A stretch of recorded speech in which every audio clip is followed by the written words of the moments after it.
So ito yan guys, good morning. Yung sinasabi ko na yung bula ay muapaw. So pag may plastic, may ganitong plastic, hindi siya matamaan yung mismong, mismong timer. Pag natamaan yung timer, siya yung magkasira, no? Pumapasok yung tubig, yung bula, yung sabon, pumapasok sa loob, no?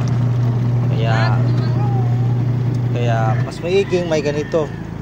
Pag meron kayong mga washing na lagyan nyo na ng plastic, yung makapal na plastic, no? So mas okay yung mas mataas pa dito, mga around dito, kasi yun, no?